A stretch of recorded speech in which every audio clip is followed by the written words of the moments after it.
Welcome to the deep dive. Imagine trying to build, well, the capital city of an empire. hmm Not on some easy flat plain, but way up high on a mountain, designed to be, unconquerable. Today, we're looking into the mind behind that amazing achievement.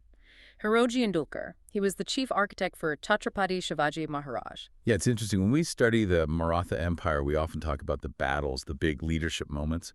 But empires, they need foundations, Yeah.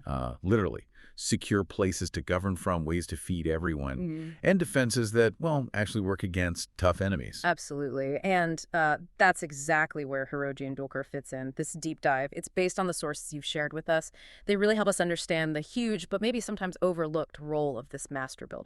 So our mission today is to figure out how his architectural genius, especially with places like the incredible Raigad fort, was just so essential to Shivaji's whole mission. It really is a look at the strategic planning behind the history. It goes beyond just the battles. Okay, let's unpack this then. Who exactly was this key figure? So, based on the sources, Hiroji Indulkar had this very specific, very crucial job. Chief architect, the Iraji, the Ponjajo for Shivaji Maharaj. Right. And the sources are pretty clear. He wasn't just, some talented guy who showed up out of nowhere. He came from a background, a family that was really steeped in architecture and engineering. It wasn't just something he learned. It was like in his blood, a craft passed down. And he was active right in the middle of things, the mid 1600s, during Shivaji Maharaj's reign. We know him mainly for designing Raigad Fort, the capital. But the sources hint he might maybe helped with ideas for Sindhudurg too, the sea fort. Possibly had some input there, yeah. Though his main known work was definitely for Shivaji Maharaj himself. And that family background coming from a community of builders, that's a really important context. Before he even met Shivaji, he would already been, pretty experienced, probably working on temples, maybe smaller forts, other buildings for local chiefs. He wasn't starting fresh. And the sources really point out his specific skills. Skills that were just perfect for the kind of landscape Shivaji was dealing with, like his deep knowledge of mountain terrain architecture. Yeah, and that's absolutely critical. Think about the Western Ghats, those really rugged mountains, building securely there. That takes a special kind of understanding. Slopes, rocks, the whole environment. And tied to that, his skill in water management, just as vital. Yeah. Imagine, a whole capital city, thousands of people stuck on top of a cliff during a siege. Water's everything. Right. Storage, supply, all of it. And then there's his expertise in security-based design, specifically for forts. These weren't just about strong walls. It was smart design, thinking about how enemies might attack, using the building itself as part of the defense. Clever stuff. So not just general building skills then. No. Highly specialized. Things that directly solve the problems of building and defending in the Konkan region, that tricky, hilly coastal area. His skills were about using the land, turning it into an advantage. Survival, really. Okay, so he has this unique skill set honed over time. How does he actually end up meeting Shivaji Maharaj? Well, the sources seem to place it around the early 1660s. And the timing there, it's really significant. It lines up with a huge strategic choice by Shivaji Maharaj. Ah, the plan to move his capital. Exactly. He was shifting from Rajgad to what would become Raigad. And that wasn't just packing boxes, right? This was establishing a brand new, powerful center for the whole Maratha state. Precisely. And for that, Shivaji didn't just need a builder. He needed someone exceptional, someone who really understood fort architecture, yes, but also safety, strategic planning on a capital city scale. And the sources suggest Hiroji Indulkar, with his reputation, that family background in forts and even town planning, he kind of came onto Shivaji's radar specifically for this job. So it sounds like less of a chance meeting and more like Shivaji deliberately seeking out the exact right person. I think that's exactly what the sources imply. It really shows Shivaji's foresight, doesn't it? He understood that making this new capital work, making it secure, needed top-tier architectural and planning skill. Finding Hiroji wasn't just hiring a builder, it was a key move in building the state itself. Which brings us right to his biggest, most famous contribution, Raigad Fort. He wasn't just helping out, he was the main architect, the one shaping the heart of the Maratha Empire. Yeah, and the sources go into quite a bit of detail about the strategic thinking behind Raigad's design. He used the natural landscape brilliantly. The fort's location, high up, made it naturally protected from the start. It wasn't just convenient, it made it strategically strong right off the bat. And what always amazes me reading the sources is how he designed it to be a whole functioning city. It had to handle administration, house soldiers, contain the palace, have markets for trade, and crucially, manage its own water. all inside a fort on a mountaintop. It's an incredible feat of integrated planning. And the sources give us specific examples, like the Raj Bhavan, described as Shivaji Maharaj's palace, but for living and for working, dual purpose. Or the Nagar Khana, the main gate. The sources even say it had a specific spot for, like, a musical welcome for important visitors. So not just functional, but with that touch of imperial ceremony built in. And then there was the Rani Mahal, a separate palace area for the queens.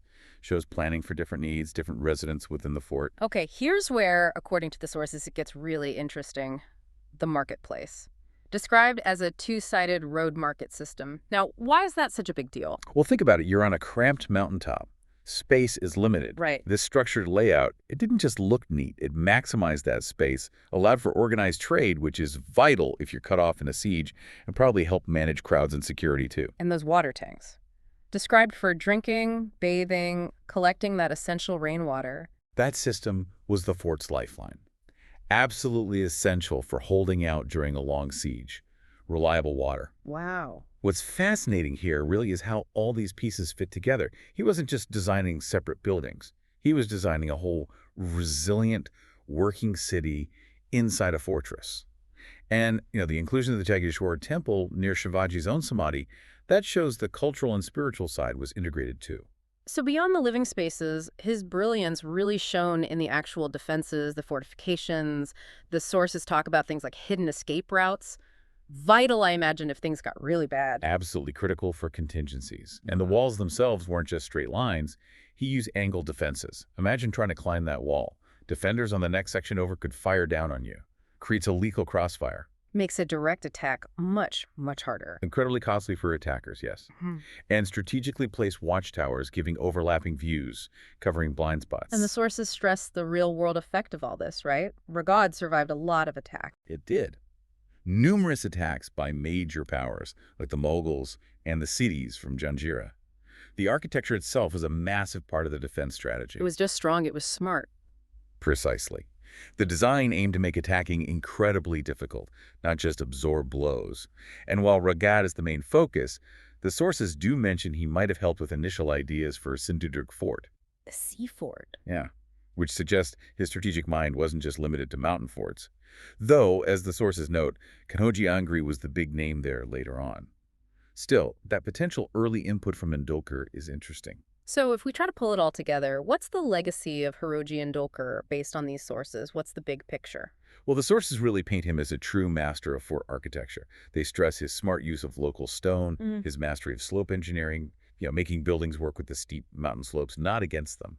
Great. Leveraging the terrain itself, and those innovative water systems, of course. And he's credited as the main designer of Raigad, one of the most iconic Maratha capitals ever. The sources call him a genius in strategic planning.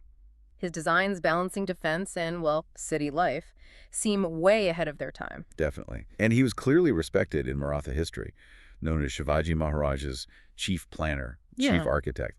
But there's a point the sources make that's really powerful, and I think worth emphasizing. He wasn't a warrior. He didn't fight in battles. Right. Yet his contribution is described as being equal to that of a military general. Wow. That comparison really stops you. How can an architect's work be seen as equal to a general's in, historical importance? Well, it makes you think about how we measure impact, doesn't it? Hiroji Indulkar didn't lead charges, but his planning, his designs, they protected thousands, soldiers, civilians, everyone inside those forts. The forts he designed became the literal backbone of Maratha defense, secure bases to operate from, safe places to fall back to. So if you connect this to the bigger picture, his ability to create these secure, self-sufficient, strategically brilliant spaces, that was just as vital for the Maratha state's survival and success as any victory on the battlefield. So his genius in planning and building actually enabled the military and the rulers to do what they did. Exactly. One couldn't succeed without the other. It really drives home how different kinds of talent, different kinds of genius shape history. It's not always the famous battlefield names. Precisely. There's more to the story. So why should you, listening to this, care about someone like Hiroji Indulkar? Well, understanding roles like his, the chief architect, the strategic planner, it reveals something deeper about how history actually happens. Yeah, it shows that the story isn't just about the famous leaders or the big battles you read about. It depends just as much on those brilliant, maybe less famous, minds behind the scenes. the ones planning the infrastructure, the logistics, the foundations, people like Hiroji Indulkar, whose designs literally sheltered people and enables an empire. They were absolutely crucial. It makes you think about today, too, doesn't it? All the unseen planning, the engineering, the design work that goes into, I don't know, big infrastructure projects or even city planning. It does. That need for smart, strategic design hasn't gone away. It's fundamental. So as we wrap up this deep dive on Hiroji Indulkar and the architecture of empire, here's something to think about. How might that kind of strategic architectural or system design still be working today? Maybe as a powerful but often invisible force. Perhaps in urban planning or designing resilient systems against disasters, or even in building secure cyber infrastructure. It's still about building systems, whether they're physical or digital, that are not just functional on the surface, but are inherently strong, resilient, and give you a strategic edge. A different kind of power, a different kind of strength. Fascinating stuff. Thank you for joining us for this deep dive.